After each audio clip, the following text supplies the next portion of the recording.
I hate this, and so do everyone else around the world. Not necessarily for the event, but for what it represents. Micron quits the crucial consumer business. They are done making SSDs and RAMs for consumers using the Crucial brand. It sucks, because I have a Crucial P3 2TB M.2 SSD installed in my RTX 3060 laptop, the one that I'm using right now to make this video. I guess it's time to hunt for alternatives in case this one breaks. Thankfully, my usage is low, so despite having this since November 2023, it's still at 98% health, according to Crystal Disinfo, so I'm perfectly fine with a QLC DRAM-less with HMB NVMe SSD. Here are some quick explanations of what they all mean. This is disheartening because Micron is one of the big 3 RAM manufacturers in the world, the other 2 being Samsung and SK Hynix. I have a couple of Samsung and SK Hynix laptop RAMs right here. I guess they're valuable now. I also have these old DDR4 2400 Team Group Elite Plus RAMs. They're 8 gigs each. Why are they quitting the consumer market? AI. That's pretty much it.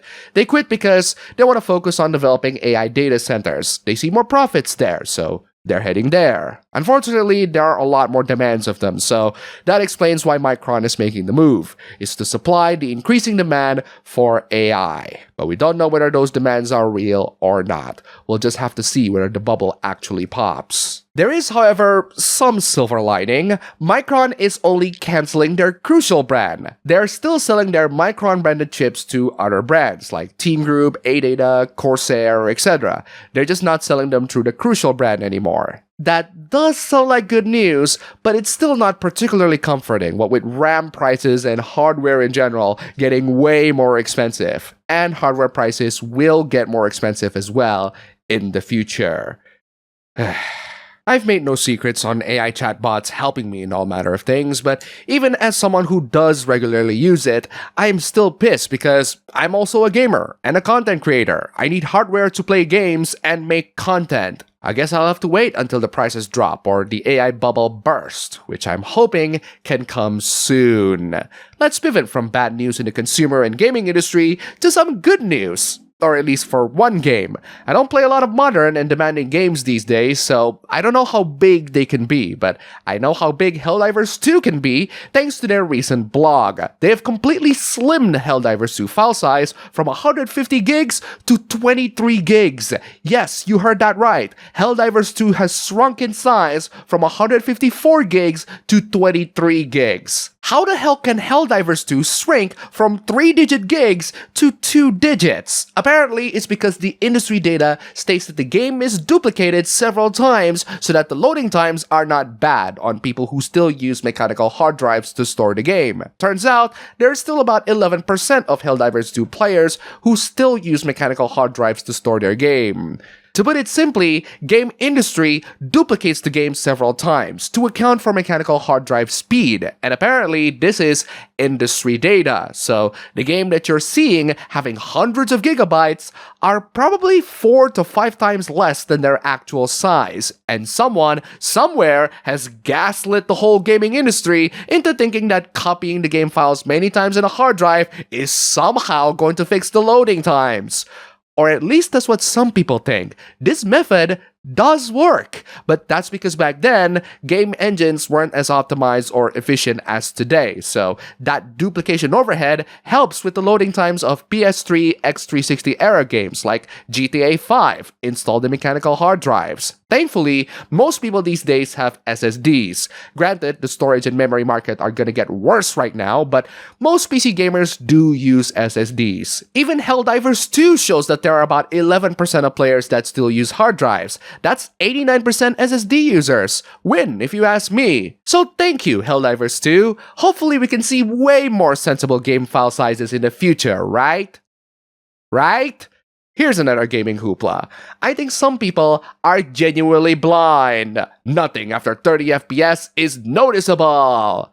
This is just straight up wrong. You can choose not to notice it, but it is an indisputable fact that you can notice between 30 and 60 FPS. If you have phones released in 2020 onwards, you should have high refresh rate modes, even on the budget lines. The Samsung A07 costs less than $150 on Amazon. 90Hz screen. My Infinix Note 40S costs 2.6 million rupiah or 155 bucks.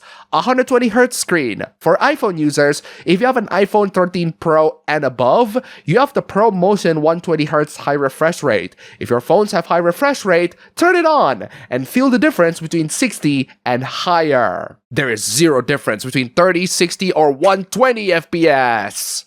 Wow. Can you believe that people on the internet are just willing to tell straight up lies? The only thing that is noticeable is large frame drops, but as long as it's consistent, you will never see a difference. Unfortunately, most PCs and laptops these days do not always deliver consistent 60 FPS on a lot of games. Even older games can have frame drops here and there. If you cannot notice the difference between 30, 60, and 120, you either chose not to notice it or you are genuinely blind. Moving on from refresh rates, let's talk about the Switch 2. I haven't been paying attention to the Nintendo Switch 2 releases, but apparently they are underwhelming. I see a trend here. Switch 2 is the mediocre gaming machine. Arrogant Nintendo is back. Switch 2 is dog poo. I don't know why you cited Metroid Prime 4, Pokemon Legends ZA, Kirby Air Riders, and Drag X Drive. If you think those games are mediocre, that's your opinion. I haven't played all of them, but I heard mixed opinions on them. People seem to like Metroid Prime 4 and Kirby Air Riders, but not so much Pokemon Legends ZA and Drag X Drive.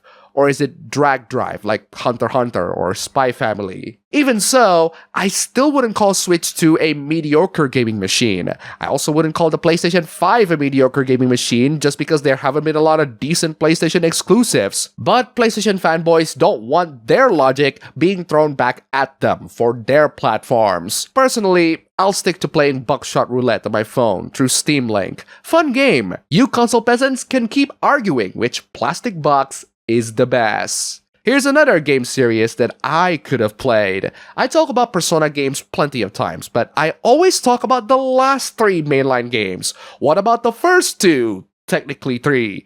While the first 2 games, technically 3, do take place in high school with demons, kind of. While they do have the metaverse and a deep and critical examination of the characters, they do not have the high school life simulator aspect. They're closer to SMT in terms of gameplay than Persona 3. Also, unlike Persona 3, 4, and 5, 1 and 2 are not in any of the modern platforms as of the writing of this video. The best way to play 1 and 2 is the PSP versions. You can look up the ROMs for them online on the 7 Seas and download PPSSPP on your PC or your phone. Until Atlas ports these 2 games technically treated as a bundle in the modern platforms, the PSP version is the best version that you can get. You can't play Persona 1 and 2 without black magic.